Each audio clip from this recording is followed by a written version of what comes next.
ہاں جی، السلام علیکم. ایک مرتبہ پھر آپ کو رحمان رمضان ٹرانسمیشن افطار عامر کے ساتھ شہر رمضان اور پروگرام ہے عشائیہ بن چکا ہے لب شیری. لب شیری میں جو ہم نے وقفے میں جاتے وقت چیزیں ڈال دی تھیں وہ بھی بتا دوں میں آپ کو. پہلے تو آپ کو پتہ ہے کہ کیا کیا تھا. ایک مرتبہ آپ کو میں ریکیپ کرا دیتا ہوں. دودھ گرم کیا.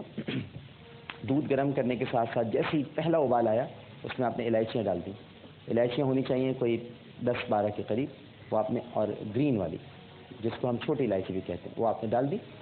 الائچی کو ڈال کر تھوڑا سا ہلایا اور یہ ٹھنڈا دودھ اور کسٹرڈ پاؤڈر ہم نے یہاں پر مکس کیا اور مکس کرنے کے بعد ہم نے وہ اس میں ڈال دیا. جب ہم نے وہ ڈالا تو چمچہ ضرور چلانا ہے. چمچہ اگر نہیں چلایا آپ نے تو وہ جم جائے گا. چلاتے رہیں. اگر کہیں پر بہت گاڑھا پن محسوس ہو تو تھوڑا سا پانی بھی آپ ڈال سکتے ہیں.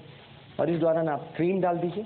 کریم ہونا چاہیے 1 پیالہ آپ کے پاس. وہ آپ نے ڈال دی. بادام ہیں, بادام چھلے ہوئے ہوں, تھوڑا سا ان کو ابال لیں تو اور بھی زیادہ بہتر ہے اور وہ آپ اس میں ڈال دیجئے. اب اس کے بعد تھوڑے سے کچھ فروٹس آپ کو ملتے ہیں جو کین فروٹس ہوتے ہیں وہ اگر آپ ڈالنا چاہیں وہ بھی, ورنہ پائن ایپل, سیب, کیلا یہ آپ الگ سے کاٹ سکتے ہیں. سیب اور کیلا کہتے وقت بڑی الجھن ہوتی ہے کیونکہ آپ کو پتہ ہے کہ وہ کسی کے بارے میں کہا ہے کہ جب وہ سیب کھائیں تو سمجھ لیں کہ وہ کیلا کھا رہے ہیں, مگر وہ سیب اور کیلا بھی اگر آپ اس میں شامل کر دیں تو سیب, کیلا, پائن ایپل یہ ساری چیزیں اس میں آپ ڈال دیجئے. اور پھر آپ یہ جو آپ کا ابال آیا تھا اس میں وہ شامل کر دیجئے. اب کچھ چیزیں اور ہیں وہ میں آپ کو بتا دیتا ہوں یہ تاکہ ہم اس کو فائنلی نکال لیں. اسپگیٹیز ہیں یہ, جس کو نوڈلز بھی کہتے ہیں, یہ آپ اس میں شامل کر دیجئے. ٹھیک ہے جی. یہ پہلے سے ابال لیں, ابال کے رکھ لیں. ان کو ابالنا تو اب کیا سکھاؤں, یہ تو سب کو پتا ہوگا کیسے ابلتے ہیں. ان کو ابالا آپ نے, تھوڑا سا اس میں آپ شامل کر لیں. ٹھیک ہے جی. اب یہ شامل ہو گئے ہیں. السلام علیکم. جی کون سا بات کر رہی ہیں؟ ہیلو. جی ہیلو عامر بھائی, میں مہر بات کر رہی ہوں. جی مہر فرمائیے. عامر بھائی آپ کا پروگرام بہت زیادہ اچھا ہے. بڑی مہربانی آپ کی, تھینک یو, بہت شکریہ. آپ کا پروگرام میری امی, میری خالہ اور میں, میری کزنیں وغیرہ سب اتنے شوق سے دیکھتی ہیں نا, بہت زیادہ. اور یہ کنڈینسڈ ملک بھی ہم اس میں ڈال رہے ہیں. جی اچھا جی.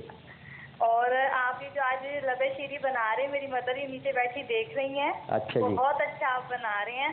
آپ کی آواز اتنی اچھی ہے, اتنی اچھی, اور آپ سناتے تو بہت اچھی پڑتی ہے. بڑی مہربانی میری بہن, بہت شکریہ, بڑی مہربانی. میں بتا نہیں سکتی. اور عامر بھائی پلیز آپ مجھے بتا دیں کہ آپ کی جو لکھی ہوئی بکس ہیں وہ کہاں سے ملیں گی؟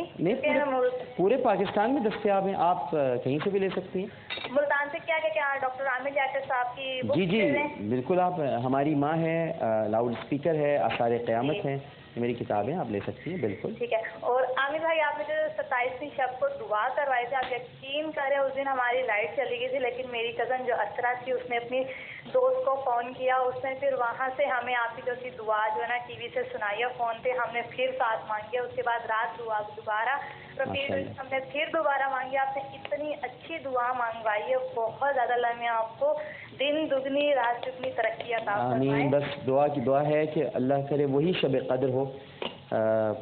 شب قدر کو تلاش کرنا بڑا مشکل ہے, لیکن غالب امکان یہی ہوتا ہے کہ 27ویں شب تھی. لیکن اس بار مجھے نہ جانے ذاتی میرا اپنا ایک خیال ہے کہ جو 25ویں شب تھی وہ اس میں کچھ کیفیات بڑی مختلف تھیں. تو ممکن ہے کہ اس بار 25ویں شب جو تھی وہ شب قدر ہو. 27ویں شب کو تو عبادت ہوتی ہی ہے, لیکن ہمیں بنیادی طور پر ان طاق راتوں میں شب قدر تلاش کرنی ہے. لیلۃ القدر کہاں ہے؟ وہ ضروری نہیں ہے کہ 27ویں شب ہی لیلۃ القدر ہو.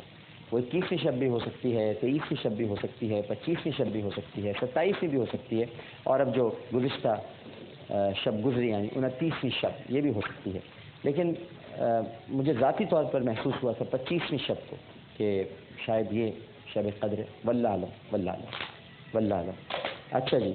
اب میں اس کو تھوڑا سا میں نے اس کو ڈھکا تھا تاکہ ایک اندر اس کے ابال سا پیدا ہو جائے. اب ہم اس کو بول میں نکال رہے ہیں. ہاں جی, آج تو لب شیریں بن گیا بالآخر. نکالنے والے چمچے بھی تو دیکھیے کیسے ہیں.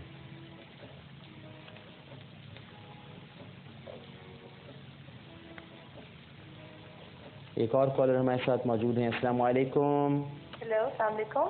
वालेकुम अस्सलाम जी, कौन सा है बात कर रही हैं? डॉक्टर साहब मैं नाजिया बात कर रही हूँ। अभी डॉक्टर साहब आपने सब कदर की बात की जी पहले तो आप बहुत अच्छा खाना बना रहे हैं, थैंक यू। आप इतनी अच्छी रेसिपीज हमसे शेयर कर रहे हैं। जी जी और डॉक्टर दूसरा सब कदर की आपने बात की 25वीं की, तो वो मुझे भी एक हमारे बुजुर्ग हैं जानने और उन्होंने बताया कि 25वीं की ही रात लैलतुल कदर की रात थी और उनको वो रात मिली। हाँ, बस मुझे कुछ एहसास हुआ था तो इसलिए मैं डॉक्टर चूँकि साहब वो 25वीं की रात सऊदीया में जो थी वो पाक रात थी। नहीं, मैं यहाँ की 25वीं की बात कर रहा हूँ। अब मुझे सऊदीया का नहीं अच्छा। पता, मैं तो अपने यहाँ की रात का पता है। वो उन्होंने और दूसरा डॉक्टर साहब से एक छोटे से 2 सवाल करने थे जी जी कि डॉक्टर साहब एक हदीस नबवी बार बार शेयर की जा रही है एयरवे डिजिटल पे कि डॉक्टर साहब जन्नत के जो है वो सब दरवाजे खोल दिए जाते हैं इस रमज़ान मुबारक में और दोज़ख के सब दरवाजे बंद कर दिए जाते हैं। जी तो हम सब जानते हैं शुरू से कि जो रूहें जितने लोग भी फात पाते हैं वो आलम अरवाह में क़यामत का इंतजार कर रहे हैं। जब हम ये हदीस पढ़ते हैं तो कोई दिमाग में थोड़ा सा कॉन्फ्लिक्ट सा आता है कि जो लोग अब मतलब रमज़ान में फौत होंगे वो क़यामत का इंतजार नहीं करेंगे, यानी उन्हें जन्नत दोज़ख मिल जाएगी। नहीं नहीं नहीं, मौकूफ़ हो जाता है जी, क्यों नहीं मिल जाए, ये नहीं होता। हिसाब किताब सबका होता है, बस सिर्फ मौकूफ़ हो जाता है। रमज़ान मुबारक में मौकूफ़ कर दिया, कुछ चीज़ें होते हैं ना जिनको मुअत्तल कर दी जाती हैं, सस्पेंड है, तो रमज़ान मुबारक में सस्पेंड हो जाती हैं चीज़ें। लेकिन जैसे ही रमज़ान मुबारक की बरकतें रहमतें अपनी जगह से मुंतकिल होती हैं तो फिर वो सिलसिला शुरू हो जाता है। बस ये है, ऐसा कुछ नहीं है, सबका हिसाब किताब होना है जी। हिसाब किताब तो लाजमी है, बग़ैर हिसाब किताब के तो कुछ होना ही नहीं है। एक एक चीज़ का हिसाब होगा, एक एक चीज़ का हिसाब, और सबसे ज़्यादा हिसाब होगा इस चीज़ का कि आपने दुनिया में किसको कितनी दुख पहुंचाया और कितनी तकलीफ़ दी आपने। अल्लाह अपने हुकूक़ तो ये उसकी प्रिविलेज है कि वो माफ़ कर दे, लेकिन बंदों के हुकूक़ वो माफ़ नहीं करेगा। इसलिए सबसे ज़्यादा जो हमें हुक्म दिया गया है कि किसी को दुख ना दें, तकलीफ़ ना दें, अपने मुंह से कोई ऐसी बात ना कहें किसी के लिए, बग़ैर तहक़ीक़ के, बग़ैर जाने हुए कोई बात किसी के लिए भी ना कहें, अपनी ज़बान खामोश रखें। क्योंकि एक हदीस में आता है कि कम खाना, कम सोना और कम बोलना इबादत है, लेकिन हम ये सब चीज़ें ज़्यादा करते हैं, बोलते भी बहुत हैं, खाते भी बहुत हैं और सोते भी बहुत हैं। हाँ जी, तो अब हम इसमें एक ज़बरदस्त सी चीज़ डाल रहे हैं और वो हैं हज़रत नूह की लगाई हुई बेल हम इसमें डाल रहे हैं, यानी अंगूर। अंगूर हज़रत नूह ने दुनिया में सबसे पहले इसकी बेल लगाई थी। अंगूर डल गए, इस पर हम थोड़ा सा ये पिस्ते डाल देते हैं। ठीक है जी, क्या ज़बरदस्त लबे-शीरी तैयार हो गई है। असल चीज़ होती है प्रेजेंटेशन, हर चीज़ की प्रेजेंटेशन। कब्र में भी जब आप जाएंगे तो प्रेजेंटेशन बड़ी अहम है। प्रेजेंटेशन से मुराद ये कि सबको पता है 3 सवालात क्या हैं, मन रब्बु का, मा दीनु का, मन नबीयु का। प्रेजेंटेशन ये है कि किस तरह से आप जवाब देते हैं, अदब कितना है, और ये इसमें हम 3 डाल देंगे।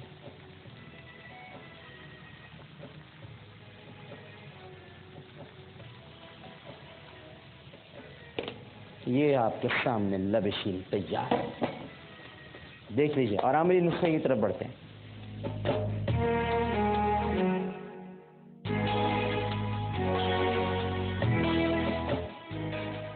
हाँ जी, आज का आमरी नुस्खा आपको बता दूं मैं, आलू जल्दी उबालने के लिए है कि आप किस तरह से आलू जल्दी उबालेंगे और उसके लिए आपने क्या करना चाहिए। गंदगी जब हो जाती है ना तो बड़ा। हाँ जी, आलू जल्दी उबालना चाहते हैं तो आप देगची में आलूओं को मुनासिब मिक़दार में पानी के साथ डालिए, और फिर जब पानी हल्का सा गर्म होने लगे तो इसमें 1 चुटकी आप हल्दी और 1 कतरा खाने का जो आप तेल डालते हैं, खाना पकाने का तेल, मीज़ान डाल दीजिए आप 1 कतरा और 1 चुटकी हल्दी। फिर उसके बाद आप देखिए कि आलू कितनी जल्दी उबल जाएंगे। हैं जी, आलू अमूमन लोग चाहते हैं कि जल्दी से उबल जाएं, क्योंकि ख़ास तौर पर कुछ लोग जो बिरयानी बनाते हैं, एक रेसिपी के मुताबिक आलू पहले भी उबाले जा सकते हैं। एक तो आप शोरबे में यानी कौरमा जब बनाते हैं तब भी आलू उबाल लेते हैं, लेकिन पहले भी कुछ आलू उबाल कर रखते हैं ताकि जब जोश आ जाए सालन में या कौरमे में तब आलू आप उसमें डाल दें।